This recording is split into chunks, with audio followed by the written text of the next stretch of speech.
போட்டித் தேர்வுக்காக தயாராகி கொண்டிருக்கும் அனைத்து மாணவ மாணவியர்கள் அனைவருக்கும் வணக்கம். தொடர்ந்து எங்களுடைய எஸ்ஆர்எம் யூடியூப் சேனலை பாருங்கள். பிடிச்சிருந்தா லைக் பண்ணுங்கள், ஷேர் பண்ணுங்கள். மறக்காமல் பக்கத்தில் இருக்க பெல்லைக்கான ப்ரெஸ் பண்ணி வச்சுக்கிட்டிங்கன்னா நாங்கள் போடக்கூடிய ஆடியோக்கள் அனைத்தும் தொடர்ச்சியாக வரும் என்பதை தெரிவித்துக் கொள்கிறேன். போன ஆடியோவில் ஒரு கொஷின் கேட்டிருந்தேன். அந்த ஆடியோவில் கேட்ட கொஷினுக்கு நிறைய பேர் அழகாக பதில் சொல்லியிருந்தீங்க. பதிலளித்த அனைவருக்கும் வாழ்த்துக்களை தெரிவித்துக் கொள்கிறேன். அதாவது இப்பொழுது அதற்கான விடைகளை நம்ம பார்க்க போகிறோம். அதாவது தங்க இலை என்று அழைக்கப்படுவது எது அப்படின்னு கேட்டிருந்தேன். அதற்கு சரியான பதில் பார்த்தீங்கன்னா சணல். ஸோ தங்க இலை என்று அழைக்கப்படுவது எது அப்படின்னு கேட்டிருந்தேன். அதற்கு சரியான பதில் பார்த்தீங்கன்னா சணல் என்பதுதான் மிகச்சரியான பதில். அழகான முறையிலும் சிறப்பான முறையிலும் பதிலளித்த அத்தனை நல்ல உள்ளங்களுக்கும் எங்களுடைய எஸ்ஆர்எம் யூடியூப் சேனலின் சார்பாக நன்றி கலந்த வாழ்த்துக்களை தெரிவித்துக் கொள்கிறேன். இன்றைக்கு போட்டி நிறைந்த உலகத்தில் எத்தனையோ போட்டியாளர்கள் விரைவாகவும் விவேகமாகவும் படித்து கொண்டிருக்கிறார்கள். ஆனால் அவர்கள் படிக்கும்போது சில நேரங்களில் சோர்வு, தயக்கம், நம்ம அடுத்த தேர்வில் என்றைக்காவது வெற்றி பெற மாட்டோமா என்ற எண்ணமும் தன்னுடைய மனதில் ஓடிக்கொண்டிருக்கிறது.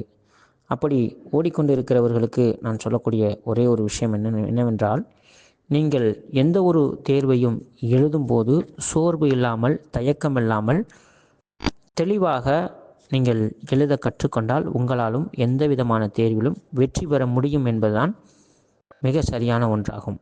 ஏனென்றால் இன்றைக்கு நிறைய பேர் நல்லா படிப்பாங்க, ஆனால் எக்ஸாமில் சில தவறுகள் பண்ணிட்டு வந்துடுவாங்க. ஸோ அதெல்லாம் நீங்கள் எக்ஸாம் எழுதும்போதே நீங்கள் அதற்கு முன்னாடி டெஸ்ட்டெலாம் கொஞ்சம் ப்ராக்டிஸ் பண்ணணும். அதுதான் முக்கியம். நம்ம என்றைக்குமே எந்த ஒரு செயலை செய்யும்போது அதற்கு ப்ராக்டிஸ் இருந்தால் தான் நமக்கு ஜெயிப்பதற்கு அரிதாகவும் மிக எளிதாகவும் இருக்கும்.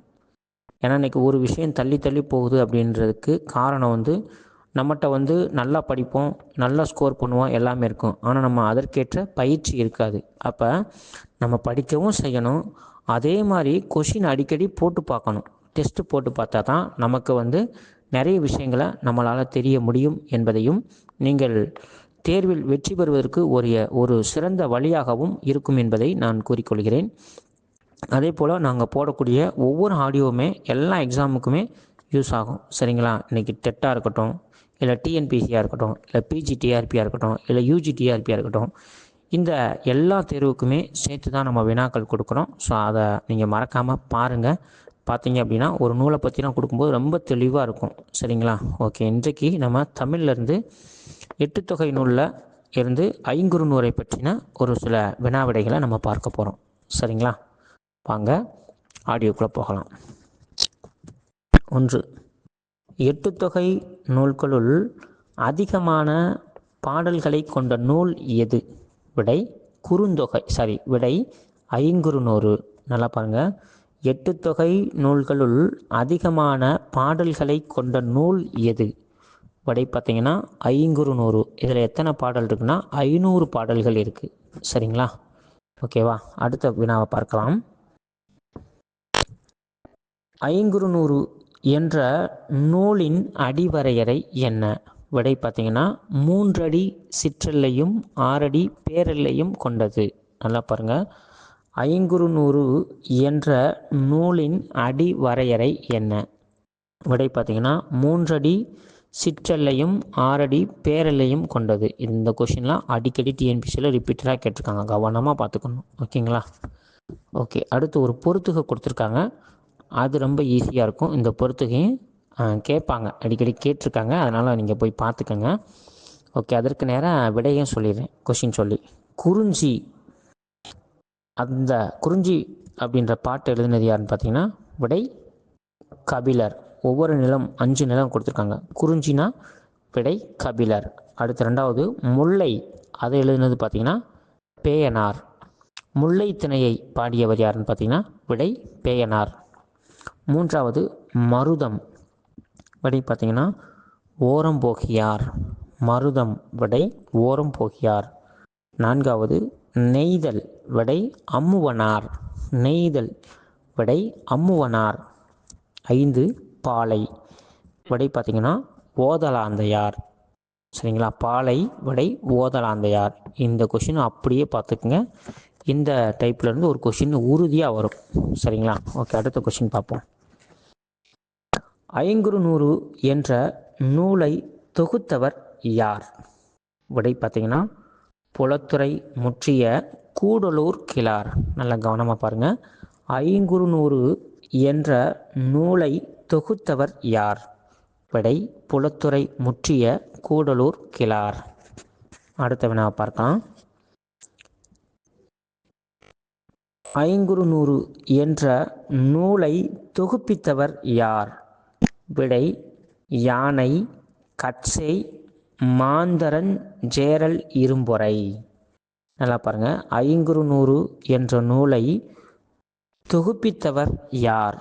விடை பார்த்தீங்கன்னா யானை, கட்சை, மாந்தரன், ஜேரல் இரும்பொறை.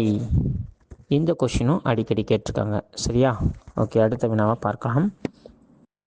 ஐங்குறுநூற்றில் கடவுள் வாழ்த்து பாடலை பாடியவர் யார்? விடை பாரதம் பாடிய பெருந்தேவனார். ஐங்குறுநூற்று பாடலில் கடவுள் வாழ்த்து பாடலை பாடியவர் யார்?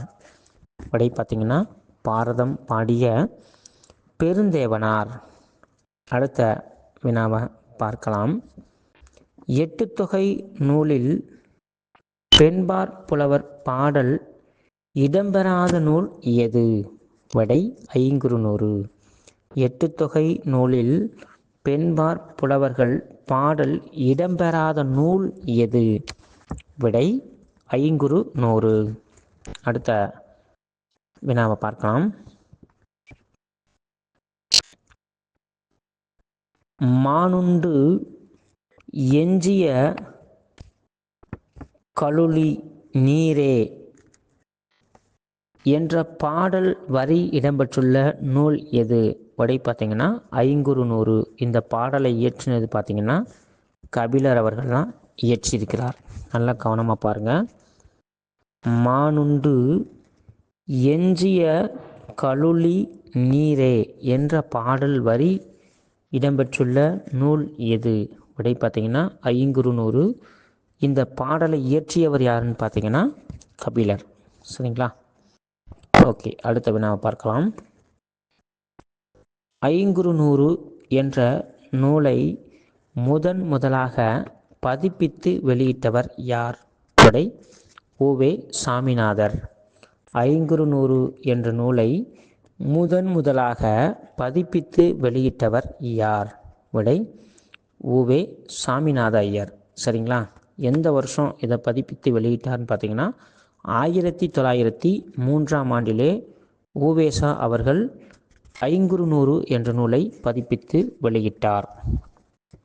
ஓகே, அடுத்த வினாவை பார்க்கலாம். ஐங்குறுநூறு கடவுள் வாழ்த்து பாடல் யாரை பற்றி பாடப்பட்டது? விடை பார்த்தீங்கன்னா சிவன். நல்லா பாருங்க. ஐங்குறுநூறு கடவுள் வாழ்த்து பாடல் யாரை பற்றி பாடப்பட்டது? விடை பார்த்தீங்கன்னா சிவன். அடுத்த வினாவை பார்க்கலாம். சங்க இலக்கியத்தில் உள்ளுரையும் இறைச்சியும் மிகுதியாக கூறும் நூல் எது? விடை ஐங்குறுநூறு.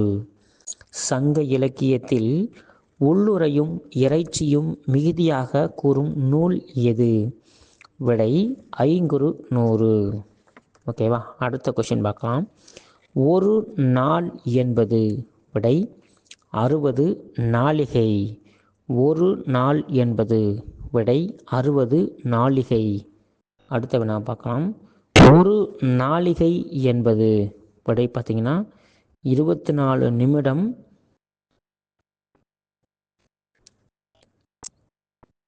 2 மணி நேரம் 2.25 மணி நேரம் நாளிகை.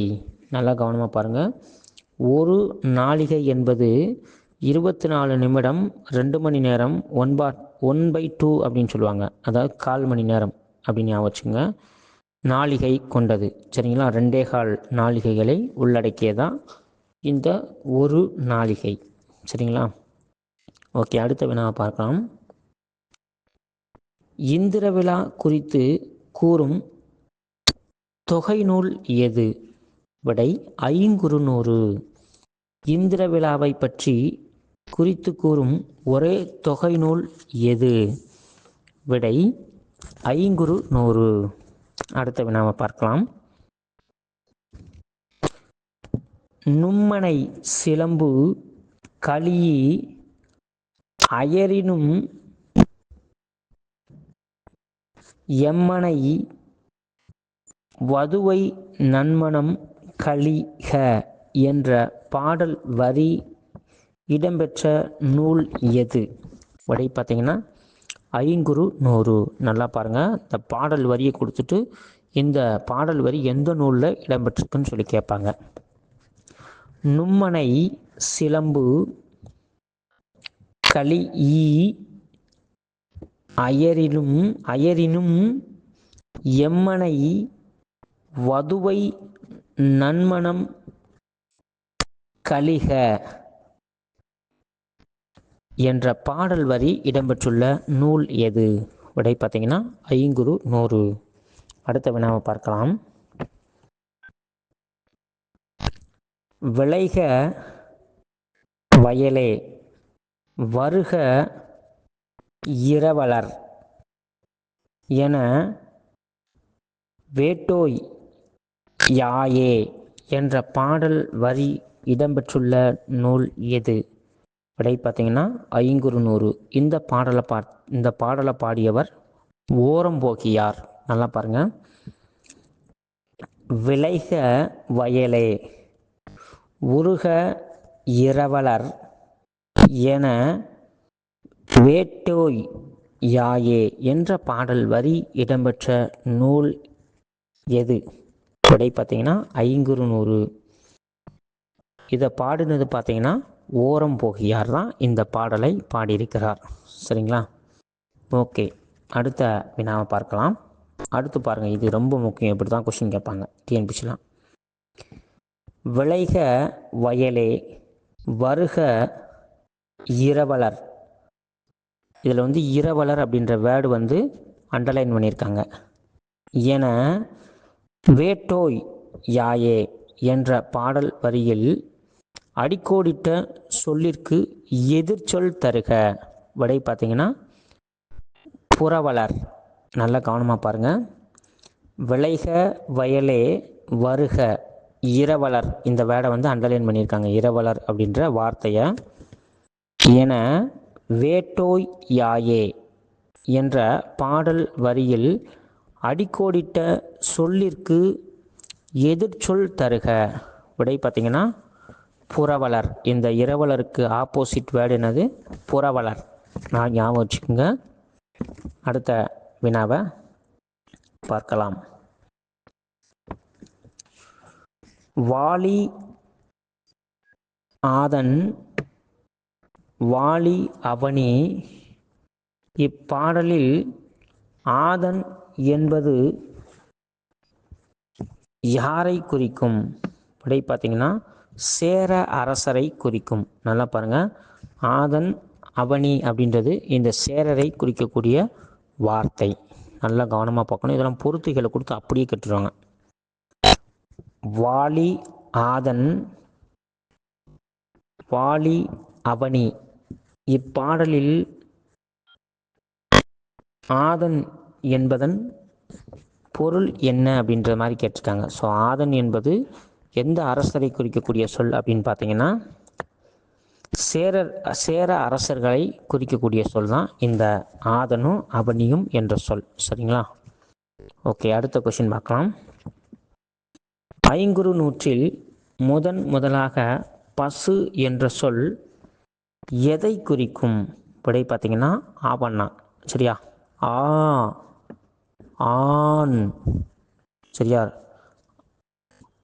நல்லா பாருங்க. ஐங்குறு நூற்றில் முதலாக பசு என்ற சொல் எதை குறிக்கும்? விடை பார்த்தீங்கன்னா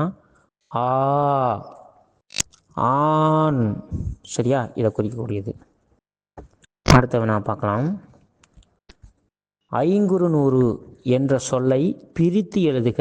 விடை பார்த்தீங்கன்னா 5 + குறுமை + 100. நல்லா பாருங்கள். ஐங்குறு நூறு என்ற சொல்லை பிரித்து எழுதுக. விடை பார்த்தீங்கன்னா 5 + குறுமை + 100.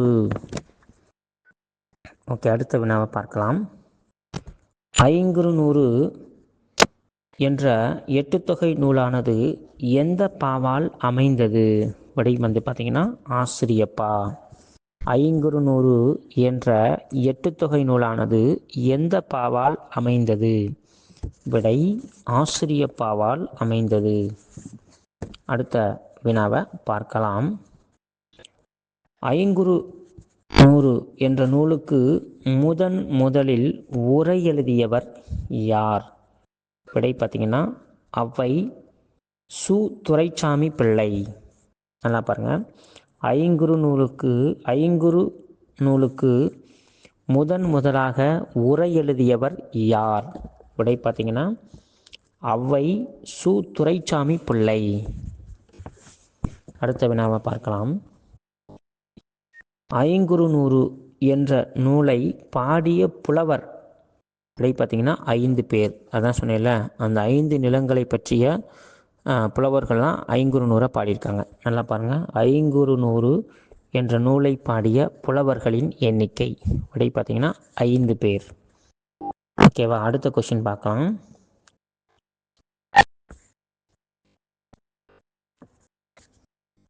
கிழத்தி என்ற சொல்லின் பொருள் விடை பார்த்திங்கன்னா தலைவி. அதாவது கிழத்தி படத்துக்கு வர லா வரும். கிழத்தி என்ற சொல்லின் பொருள் விடை பார்த்திங்கன்னா தலைவி.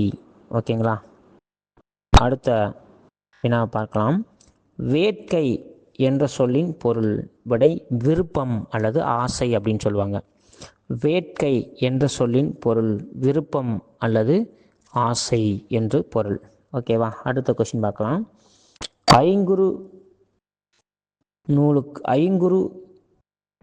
ஐங்குறுநூறு என்ற நூலுக்கு மேற்கோள் காட்டியவர் யார்? இந்த கொஸ்டின் கேட்டிருக்காங்க. சரியா? நச்சினார்க்கினியர். விடை சரியா? ஐங்குறுநூறு என்ற நூலுக்கு மேற்கோள் காட்டியவர் யார்? விடை பார்த்திங்கன்னா நச்சினார்க்கினியர் தான் இந்த நூலுக்கு முதலாக மேற்கோள் காட்டியவர் அப்படின்னு சொல்லியிருக்காங்க. இது டிஎன்பிசியில் கேட்டிருக்காங்க. ரொம்ப கவனமாக பார்த்துக்குங்க. ஓகே, அடுத்த வினாவை பார்க்கலாம்.